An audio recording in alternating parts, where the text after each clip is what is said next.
Hello, അപ്പൊ നമുക്കൊരു അടിപൊളി മലബാർ ചിക്കൻ ദം ബിരിയാണി ഉണ്ടാക്കിയാലോ? എന്നാ വാ.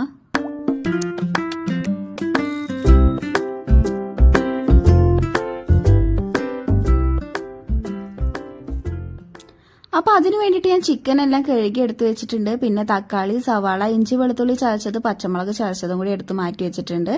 പിന്നെ ഒരു പാത്രത്തിൽ ഓയിൽ ഒഴിക്കുക. നമുക്ക് ആദ്യം തന്നെ കുറച്ച് ഉള്ളിയും അണ്ടിപ്പരിപ്പും മുന്തിരിയും കൂടി ഒന്ന് വറുത്ത് കോരിയെടുക്കാം കേട്ടോ. പിന്നെ അതേ ഓയിലിലേക്ക് തന്നെ നമ്മൾ ബാക്കി അരിഞ്ഞു വെച്ചിട്ടുള്ള സവാളയും കുറച്ച് ഉപ്പും കൂടി ഇട്ടിട്ട് ഒന്ന് വാടാൻ വേണ്ടി കുറച്ച് ഉപ്പും കൂടി ഇട്ടിട്ട് സവാള ഒന്ന് നന്നായിട്ട് ഇളക്കി കൊടുക്കുക. അതൊന്ന് വാടി വരുമ്പോൾ ഇഞ്ചിയും വെളുത്തുള്ളിയും ചതച്ചതും പച്ചമുളക് ചതച്ചതും കുറച്ച് കുരുമുളക് പൊടിയും കൂടി ഇട്ടതിന് ശേഷം അതൊന്ന് നന്നായി വാടി വരുമ്പോൾ നമ്മൾ കഴുകി വെച്ചിട്ടുള്ള ചിക്കൻ അതിലേക്ക് ഇട്ടിട്ട് അതൊരു 5 മിനിറ്റ് അടച്ചു വെക്കുക. അതൊന്ന് തുറന്നതിന് ശേഷം പിന്നെ നമ്മൾ അരിഞ്ഞു വെച്ചിട്ടുള്ള തക്കാളിയും കൂടി ഇട്ടിട്ട് നന്നായിട്ടൊന്ന് മിക്സ് ചെയ്യുക കേട്ടോ. തക്കാളി ഒന്ന് വാടി വരുന്നവരെ നന്നായിട്ടൊന്ന് ഇളക്കി തക്കാളിയും ചിക്കനൊക്കെ നന്നായിട്ടൊന്ന് മിക്സ് ചെയ്തതിന് ശേഷം നമുക്ക് അത് വേവാൻ വേണ്ടിയിട്ട് ആവശ്യത്തിനായിട്ടുള്ള കുറച്ച് വെള്ളം കൂടി ഒന്ന് ഒഴിച്ചു കൊടുക്കാം. പിന്നീട് നമുക്ക് ഉപ്പ് എന്തെങ്കിലും കമ്മി ഉണ്ടെന്നാണെങ്കിൽ അതൊന്ന് ഇട്ട് കൊടുക്കുക. എന്നിട്ടൊന്ന് അത് അടച്ചു വെക്കുക.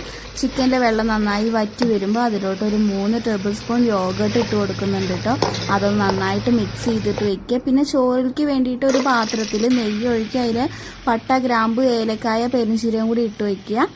2 കപ്പ് അരി എടുത്ത് വെച്ചിട്ടുണ്ട്. അതുകൊണ്ട് തന്നെ ഒരു 4 കപ്പ് വെള്ളം കൂടി എടുത്ത് വെച്ചിട്ടുണ്ട്. അപ്പോൾ ആ വെള്ളം നമുക്ക് ആ പട്ട, ഗ്രാമ്പ്, ഏലക്കായ ഒന്ന് വാട്ടിയിട്ട് അതിലേക്ക് ഒന്ന് ഒഴിച്ചു കൊടുക്കാം. പിന്നെ ആവശ്യത്തിനുള്ള ഉപ്പും കൂടി ഇട്ട് കൊടുത്തതിന് ശേഷം കുറച്ച് ക്യാരറ്റും കൂടി മുറിച്ചിടുന്നുണ്ട് കേട്ടോ. അതും കൂടി ഇട്ടതിന് ശേഷം നമ്മൾ കഴുകി വെച്ചിട്ടുള്ള അരി ഒന്ന് ഇട്ട് കൊടുക്കുക. അപ്പോൾ അരി നന്നായി തിളച്ചൊരു 90% വേവാകുമ്പോൾ നമുക്ക് ഈ മസാലയുടെ മുകളിലോട്ട് കുറച്ച് അണ്ടിപ്പരിപ്പ്, മുന്തിരിയൊക്കെ വറുത്തതും കൂടി ഇട്ട് കൊടുത്തതിന് ശേഷം നമ്മൾ ആ ചോറൊന്ന് അതിലേക്ക് ഇട്ട് കൊടുത്തിട്ട് ഒരു 15 മിനിറ്റ് ലോ ഫ്ലെയിമിലും 15 മിനിറ്റ് ഫ്ലെയിമില്ലാതെയും കൂടി വെക്കുക. അപ്പോൾ തുറന്ന് നോക്കുമ്പോൾ നല്ല അടിപൊളി ബിരിയാണി റെഡി ആയിട്ടുണ്ട് കേട്ടോ. അതിലോട്ട് നമുക്ക് ഉള്ളി, അണ്ടിപ്പരിപ്പ്, മുന്തിരിയും കുറച്ച് മല്ലിയിലയും കൂടി മുറിച്ചിട്ടതിന് ശേഷം അത് നന്നായിട്ട് ഇളക്കിയിട്ട് നമുക്ക് ചോറ് സെർവ് ചെയ്ത് നോക്കാം.